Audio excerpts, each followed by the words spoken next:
Hey guys, welcome back to the Friday Vlog, where we discuss activity that goes on here with the BuzWeaver channel.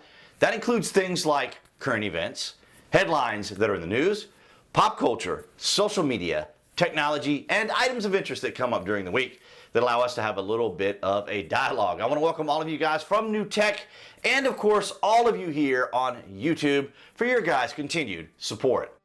We start things off from ABC News. Donald Trump took the fifth. What does it actually mean? Of course, as we've talked about before, the way the media likes to frame things, because they will tell you what opinion to have, what feelings to have, what thoughts to have, because only they know these things, because you as a viewer are too stupid to know how to figure these things out.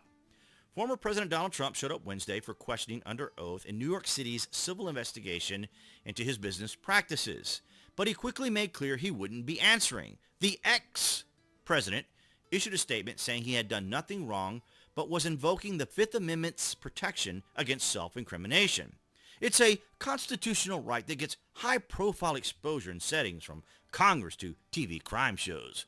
But there are nuances. Here's what it means and doesn't to plead or take the fifth. Thank you very much, ABC News, because we would have never been able to figure this out, especially in the age of the internet. We would have never thought to look this up to see what the definition was. What is the fifth? Thank you, ABC News, for defining this for us.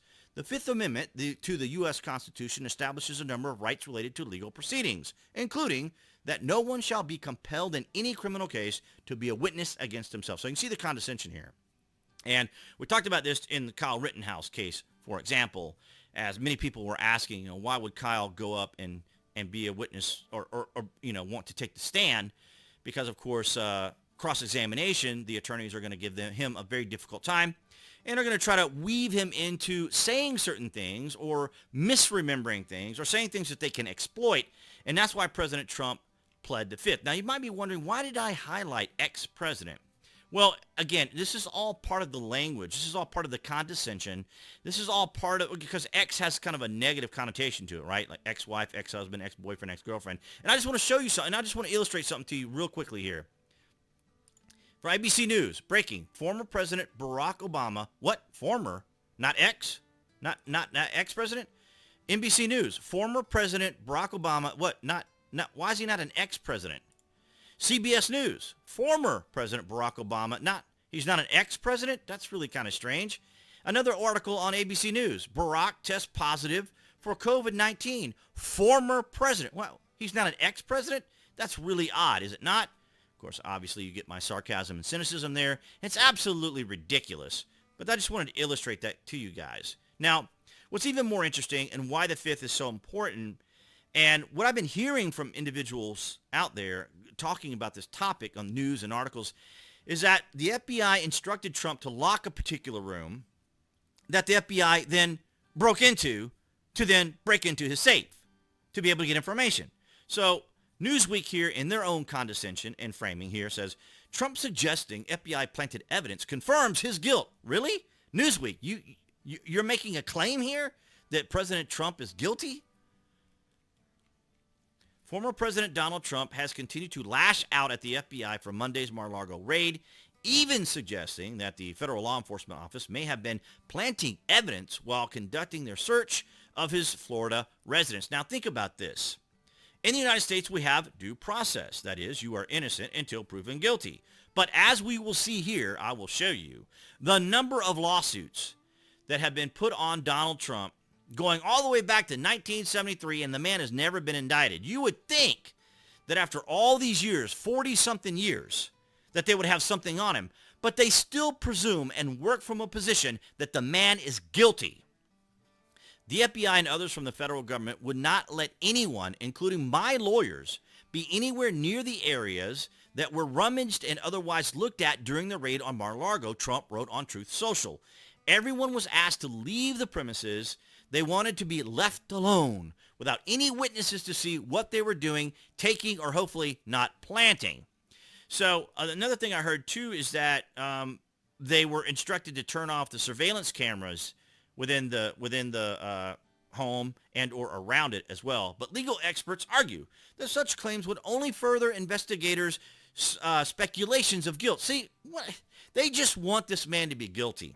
It's all there is to it. It's absolute disgusting. Nothing could confirm Trump's guilt more than this statement this morning suggesting the FBI planted evidence. Really? Absolutely astounding how these articles are written, the way that they are written. And I'm going to show you how persecuted this man is. Here's all the lawsuits. These are the most recent. And of course, the one here in New York that we just talked about. Trump sues to stop New York AG's investigation. Trump sues to stop New York's from voiding contracts. Manhattan DA investigation. DA AG alleges misuse of inaugural funds. Class action. Now, there are tons of these. Look at this. I mean, they just go on and on and on and on and on. And then here in Georgia, we have the Fulton County DA investigation for election interference, NAACP, House Oversight Committee. Here's all the committees I was telling you about in our government. Oversight Committee, the FBI, the CIA, all these agencies that were contacted, election workers, House Committee investigation, Capitol riots, DC AG investigators, 8 Capitol Police sue over injuries. 1 Capitol Police officer sues over injuries, so forth and so on. And this goes on and on and on and on and on. And then we have a whole other set that bring it all the way back to 1973. And look at this, guys. Starting in 1973, we go to 1983, 86, 1990, 1992, 1995, 95, 97, 97, 2006, 2008, 2010, 13, 17, 18, 19, all the way to today.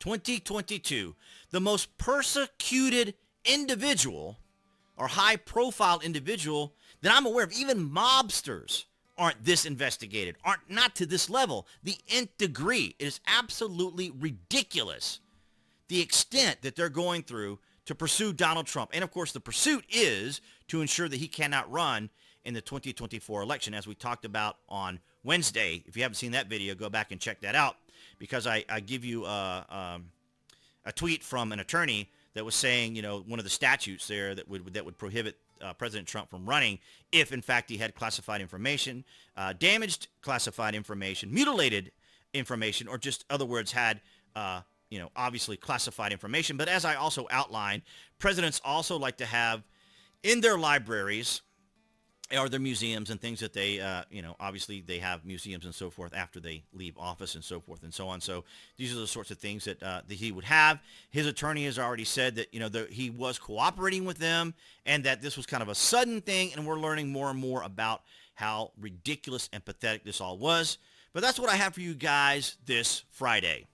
All right, guys, so that's going to wrap it up for this Friday vlog.